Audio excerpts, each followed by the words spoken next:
토성 주변을 도는 200여 개의 위성들 중에서도 가장 수수께끼 같은 존재가 하나 있습니다. 그 표면에 새겨진 거대한 상처들과 신비로운 밝은 선들로 과학자들의 호기심을 자극해온 얼음 세계죠.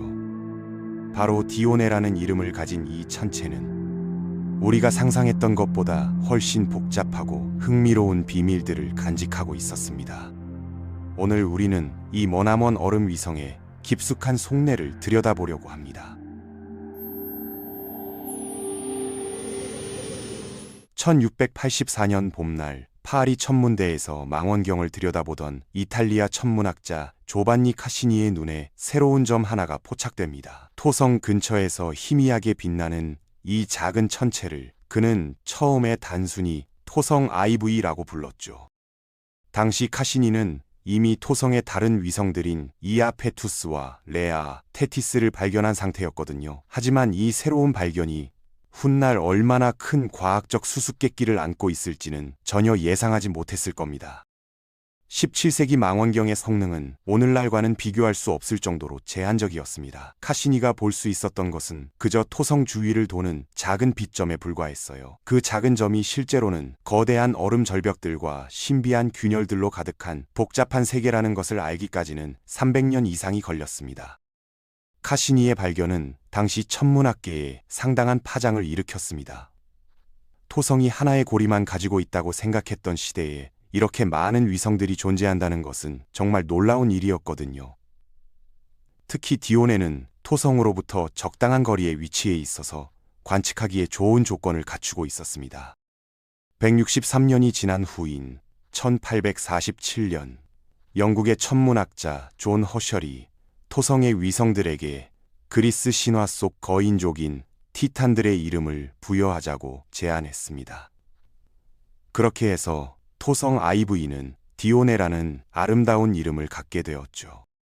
그리스 신화에서 디오네는 바다의 신 오케아노스와 테티스의 딸로 묘사되며 때로는 최고신 제우스의 연인 중 한 명으로도 여겨집니다. 심지어 일부 이야기에서는 사랑의 여신 아프로디테의 어머니라고도 하죠. 이런 신화적 배경을 생각해보면 실제 위성 디오네 역시 토성계의 다른 천체들과 놀라운 관계를 맺고 있다는 점이 흥미롭습니다. 특히 엔셀라두스와의 궤도 공명이나 헬레네, 폴리데우케스 같은 트로이 위성들과의 관계는 마치 신화 속 가족 관계를 연상시키기도 해요. 허셜의 명명법은 이후 국제천문연맹에 의해 공식적으로 채택되었습니다. 덕분에 우리는 오늘날 토성 IV 대신 디오네라는 훨씬 더 시적이고 기억하기 쉬운 이름으로 이 위성을 부를 수 있게 되었죠. 이런 이름들은 천문학을 좀 더 인간적이고 친근하게 만들어주는 역할을 합니다. 디오네가 단순한 빛의 점에서 벗어나 진짜 모습을 드러내기 시작한 것은 20세기 후반 우주 탐사 시대가 열리면서부터입니다. 1980년 11월 나사의 보이저 1호가 토성계를 지나가면서 처음으로 디오네의 근접 사진을 찍었거든요. 당시 기술로는 제한적이었지만 그 영상들은 과학자들에게 큰 충격을 안겨주었습니다. 디오네의 표면이 예상보다 훨씬 복잡하고 흥미로운 구조를 가지고 있었기 때문이죠. 특히 한쪽 면은 충돌구들로 가득했지만 다른 쪽 면에는 신비한 밝은 선들이 그어져 있었어요.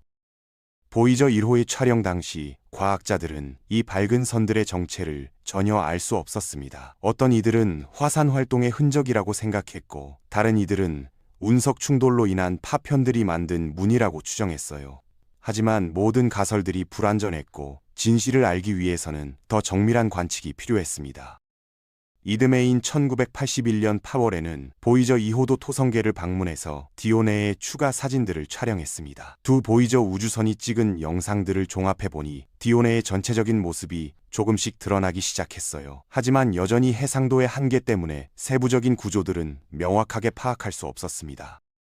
보이저가 촬영한 사진들을 보면 디오네의 뒷면은 수많은 운석 충돌로 인해 구멍투성이가 되어 있었습니다. 가장 큰 충돌구인 에반더는 지름이 무려 350km나 되거든요. 서울에서 부산까지의 거리와 비슷한 크기의 거대한 상처인 셈이죠. 하지만 더욱 신기했던 것은 위성 표면 곳곳에 나타난 밝은 줄무늬들이었습니다. 과학자들이 밝은 지형이라고 부른 이 특징들은 다른 어떤 천체에서도 본 적이 없는 독특한 모습이었어요. 마치 거대한 붓으로 흰 페인트를 칠해놓은 것 같은 이상한 무늬들이 위성 표면을 가로지르고 있었습니다.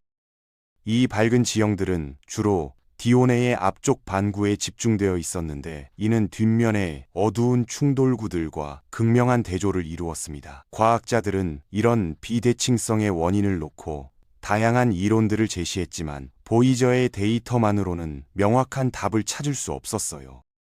보이저의 관측으로 디오네의 기본적인 특성들이 밝혀지기 시작했습니다. 지름은 약 1120km로 우리나라 전체 길이보다 조금 더 큰 정도였죠. 밀도는 1세제곱센티미터당 1.48g으로 주로 물, 얼음과 적당량의 암석으로 이루어져 있다는 것을 알 수 있었습니다. 궤도 특성도 상당히 흥미로웠습니다. 디오네는 토성으로부터 37친 400km 떨어진 거리에서 2.741마다 한 바퀴씩 공전하고 있었어요. 이는 우리 달이 지구 주위를 도는 것보다 훨씬 빠른 속도였습니다. 또한 조석 고정 상태에 있어서 항상 같은 면만 토성을 향하고 있었죠. 하지만 보이저의 짧은 만남은 오히려 더 많은 의문들을 남겼어요. 그 신비한 밝은 선들의 정체는 무엇일까요? 디오네는 어떤 과정을 거쳐 지금의 모습이 되었을까요? 내부 구조는 어떻게 생겼을까요? 이 모든 질문들에 대한 답을 찾기 위해서는 더 정교하고 장기적인 탐사가 필요했습니다. 이런 수수께끼들을 풀어줄 구세주가 2004년에 등장합니다. 바로 카시니 우주선이죠. 디오네를 최초로 발견한 천문학자의 이름을 딴 이 정교한 탐사선은 13년 동안 토성계를 샅샅이 조사했습니다. 보이저와 달리 카시니는 토성을 중심으로 공전하면서 장기간에 걸쳐 체계적인 관측을 수행할 수 있었어요. 카시니는 임무 기간 중 디오네에 여러 차례 접근했는데 가장 가까울 때는 표면에서 불과 99km 떨어진 거리까지 날아갔어요. 이는 우리가 타는 비행기보다 10배 정도 높은 고도에 불과합니다. 이런 근접 관측을 통해 디오네의 진짜 모습이 마침내 드러나기 시작했습니다.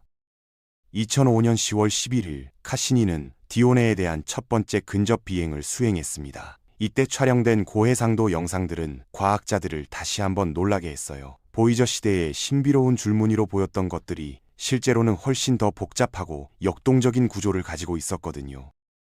카시니의 고해상도 카메라가 포착한 디오네의 모습은 정말 놀라웠습니다. 보이저 시대의 신비로운 밝은 줄무늬로 보였던 것들이 사실은 거대한 얼음 절벽들이었거든요. 디오네의 얼음 껍질을 가르는 엄청난 균열들이 노출되면서 신선한 얼음이 드러난 것이었습니다.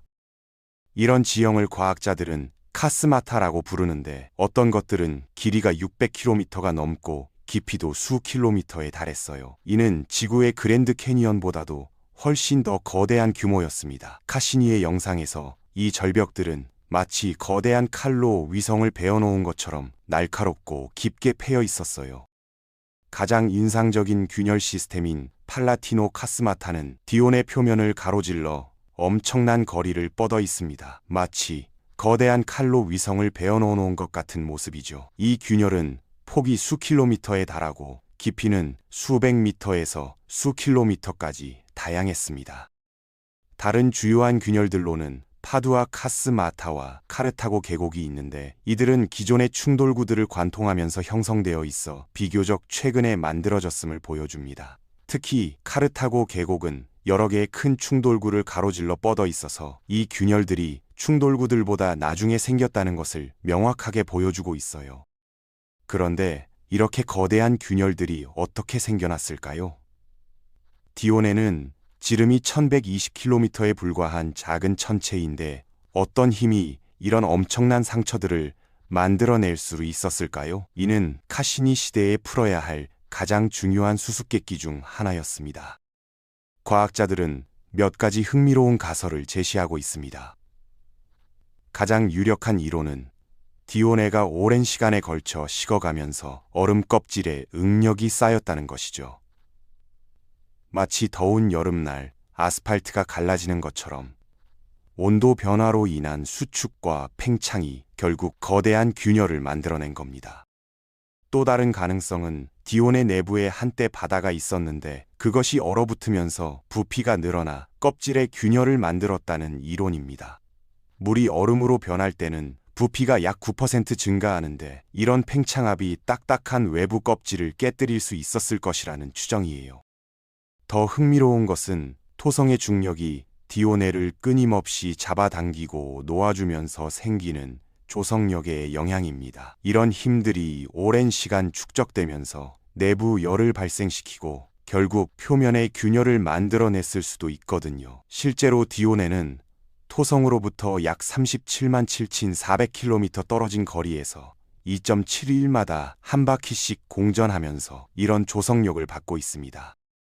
조성력은 우리 지구에서도 바닷물의 밀물과 썰물을 만드는 힘이지만 디오네 같은 얼음 천체에서는 더욱 극적인 효과를 낼 수 있습니다. 단단한 얼음도 오랜 시간에 걸친 반복적인 응력을 받으면 결국 균열이 생기고 깨질 수 있거든요. 또 다른 흥미로운 가설은 거대한 운석 충돌과 관련이 있다는 것입니다. 디온의 뒷면에 있는 거대한 충돌구 에반더가 형성될 때의 충격파가 위성 반대편까지 전달되어 균열들을 만들어냈을 수도 있다는 거예요. 실제로 수성이나 달에서도 비슷한 현상들이 관찰된 바 있습니다. 디오네의 궤도 특성도 정말 흥미롭습니다. 우리 달처럼 디오네도 토성의 한쪽 면만 보이도록 고정되어 있어요. 그런데 더욱 놀라운 것은 엔셀라두스라는 다른 위성과 2대1 궤도 공명을 이루고 있다는 점입니다. 즉, 디오네가 토성을 한 바퀴 도는 동안 엔셀라두스는 정확히 2바퀴를 돈다는 뜻이죠.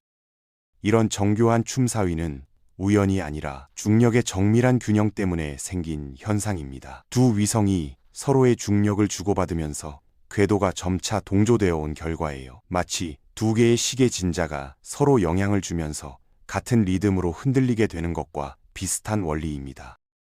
이 공명 관계는 두 위성 모두에게 추가적인 열을 공급합니다. 특히 엔셀라두스는 이 때문에 남극에서 물 기둥을 우주로 뿜어내는 극적인 활동을 보이죠. 디오네는 더 크기 때문에 상대적으로 영향을 적게 받지만 그래도 내부 구조와 지질 활동에는 중요한 역할을 했을 것으로 보입니다. 궤도 공명은 태양계 곳곳에서 발견되는 흥미로운 현상입니다. 목성의 갈릴레이 위성들 사이에서도 복잡한 공명 관계가 있고 소행성대나 카이퍼 벨트에서도 비슷한 패턴들을 볼 수 있어요. 이런 현상들은 태양계가 형성되면서 중력적 상호작용을 통해 안정화되어 온 역사를 보여주는 중요한 증거입니다. 카시니의 정밀한 관측으로 디오네의 내부 구조도 어느 정도 밝혀졌습니다. 질량은 약 1.1체터 10별 본터 킬로그램이고 밀도를 고려하면 중심에 작은 암석 핵이 있고 그 주위를 두꺼운 얼음 맨틀이 둘러싸고 있을 것으로 추정됩니다. 표면 온도는 평균 영하 187도로 극도로 차가운데 이런 온도에서는 물 얼음이 지구의 암석처럼 단단하게 굳어 있죠. 디오네의 암석 핵은 지름이 약 480km 정도로 추정됩니다. 이는 전체 지름의 약 43% 정도에 해당하는 크기예요. 핵의 밀도는 세제 제곱센티미터당 약 2.8g으로 규산형 암석들로 구성되어 있을 것으로 보입니다. 핵 위를 덮고 있는 얼음 맨틀의 두께는 약 320km 정도입니다.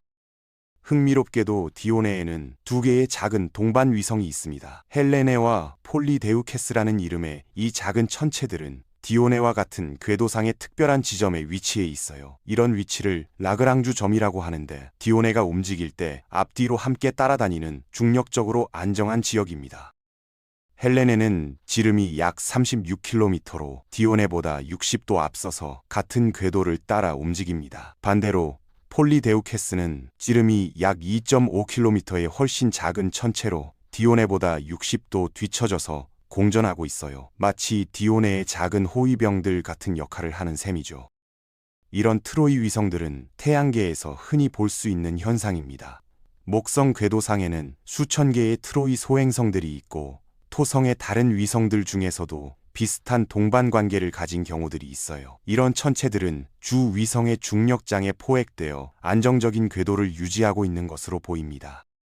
그런데 정말 흥미진진한 가능성이 하나 더 있습니다. 바로 디오네 내부에 지하 바다가 존재할 수도 있다는 것이죠. 카시니가 측정한 자기장 데이터에서 미묘한 신호가 감지되었는데 이는 내부에 전기를 통하는 층이 있다는 증거일 수 있습니다. 염분이 포함된 지하 바다라면 전기 전도성을 가질 수 있거든요. 2016년 발표된 한 연구에서는 카시니의 중력장 측정 데이터를 분석한 결과 디온의 내부에 지하 바다가 존재할 가능성이 있다고 제시했습니다. 이 바다는 표면 아래 약 100km 깊이에 위치하며 두께는 약 65km 정도일 것으로 추정됩니다. 또한 표면의 광범위한 균열 시스템들도 과거 또는 현재의 지하바다 활동과 관련이 있을 가능성이 높습니다. 지하바다의 압력이나 열순환이 위쪽 얼음 껍질에 응력을 가해서 이런 거대한 균열들을 만들어냈을 수 있어요. 실제로 유로파나 엔셀라두스 같은 지하바다를 가진 위성들에서도 비슷한 지형들이 관찰됩니다. 만약 디오네에 정말 지하바다가 있다면 이는 생명체 존재 가능성을 시사하는 중요한 단서가 됩니다. 유로파나 엔셀라더스처럼 지하바다를 가진 천체들은 미생물 같은 단순한 생명체가 살아갈 수 있는 환경을 제공할 수 있거든요. 물론 디오네는 엔셀라두스처럼 물 기둥을 분출하는 극적인 활동은 보이지 않지만 두꺼운 얼음 껍질 아래에 조용히 바다를 품고 있을지도 모릅니다. 지하 바다가 존재하려면 물을 액체 상태로 유지할 수 있는 열원이 필요합니다. 디오네의 경우에는 방사성 원소들의 붕괴열과 조석 가열이 주요 열원이 될 것으로 보여요. 특히 엔셀라두스와의 궤도 공명으로 인한 조석 효과가 내부에 충분한 열을 공급할 수 있을지가 핵심 문제입니다. 디온의 표면을 자세히 살펴보면 또 다른 흥미로운 패턴을 발견할 수 있습니다. 궤도 진행 방향의 뒷면은 수많은 충돌구로 뒤덮여 있는 반면 앞쪽 면은 상대적으로 매끄럽고 충돌구가 적어요. 이는 디오네가 궤도를 돌면서 앞면으로 우주 파편들을 더 많이 받아왔다는 것을 의미합니다. 그런데 역설적으로 앞면이 더 젊어 보인다는 것은 어떤 지질학적 과정이 오래된 충돌구들을 지워버렸다는 뜻이기도 하죠. 이는 디오네가 과거에 상당히 활발한 지질 활동을 경험했다는 중요한 증거입니다. 단순히 차가운 얼음 덩어리가 아니라 내부에서 계속해서 변화가 일어나는 역동적인 세계였던 것이에요. 앞면과 뒷면의 이런 차이는 이중성 지형이라고 불립니다. 토성의 또 다른 위성인 이아페투스에서도 비슷한 현상이 극단적으로 나타나는데 한쪽 면은 수처럼 검고 다른 쪽 면은 눈처럼 하얗습니다. 디오네의 경우는 색깔 차이보다는 지형의 나이와 복잡성에서 차이가 나타나죠. 이런 표면 재포장 현상은 디오네가 과거에 상당한 내부 활동을 경험했음을 시사합니다. 화산 활동이라기보다는 얼음의 융해와 재결빙 또는 지각 변동 같은 과정들이 표면을 새롭게 만들어냈을 것으로 보여요. 특히 밝은 균열들 주변에서는 이런 재포장 현상이 더욱 두드러지게 나타납니다. 카시니는 디온의 표면의 구성 성분도 분석했습니다. 적외선 분광기를 이용한 관측 결과 표면은 주로 물 얼음으로 구성되어 있지만 소량의 암모니아와 이산화탄소 그리고 유기화합물들도 포함되어 있는 것으로 나타났어요. 이런 성분들은 디오네가 형성될 당시의 환경이나 이후의 진화 과정에 대한 중요한 단서를 제공합니다. 특히 유기화합물의 존재는 매우 흥미로운 발견입니다. 이들은 생명체와 직접적인 관련이 있는 것은 아니지만 복잡한 화학 반응이 일어날 수 있는 환경이 존재한다는 것을 의미하거든요. 만약 지하 바다가 실제로 존재한다면 이런 화합물들이 생명체의 기본 재료가 될 수도 있을 것입니다. 2017년 카시니 임무가 끝난 이후로는 토성계를 방문한 우주선이 없어서 디오네에 대한 새로운 발견은 거의 이루어지지 않고 있습니다. 하지만 과학자들은 카시니가 남긴 방대한 데이터를 계속 분석하면서 새로운 비밀들을 찾아내고 있어요. 최근에는 인공지능을 이용해서 카시니의 영상들을 재분석하는 연구들도 진행되고 있습니다. AI가 인간의 눈으로는 놓치기 쉬운 미세한 패턴들을 찾아내면서 디온의 표면의 새로운 특징들이 계속 발견되고 있어요. 이런 연구들은 미래의 탐사 계획을 세우는데도 중요한 자료가 되고 있습니다.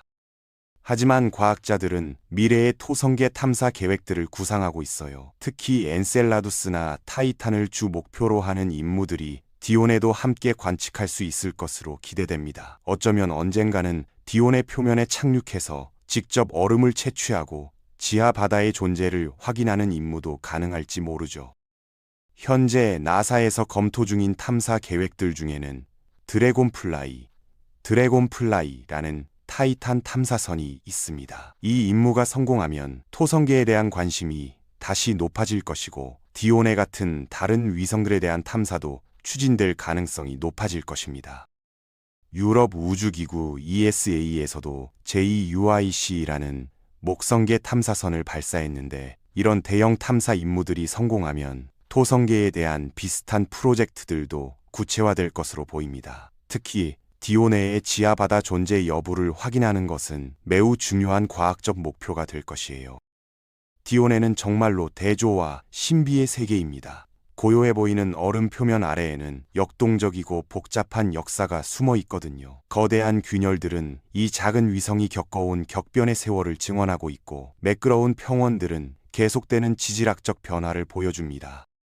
그리고 자기장 측정에서 나타난 미묘한 신호들은 지금도 깊은 곳에서 무언가가 꿈틀거리고 있을 가능성을 속삭이죠. 만약 지하 바다가 실제로 존재한다면 디오네는 태양계에서 생명체가 존재할 수 있는 또 하나의 후보지가 될 것입니다.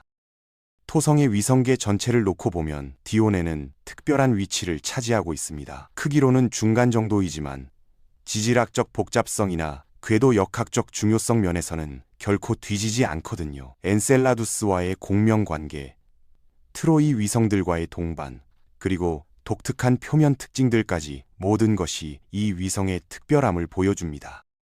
무엇보다도 디오네는 우리가 태양계에 대해 얼마나 모르고 있는지를 깨닫게 해주는 천체입니다. 망원경으로는 그저 희미한 점으로만 보였던 것이 실제로는 이렇게 복잡하고 흥미로운 세계였다니 말이죠. 앞으로 더 정교한 탐사가 이루어진다면 디오네는 분명 더 많은 놀라운 비밀들을 우리에게 선사할 것입니다.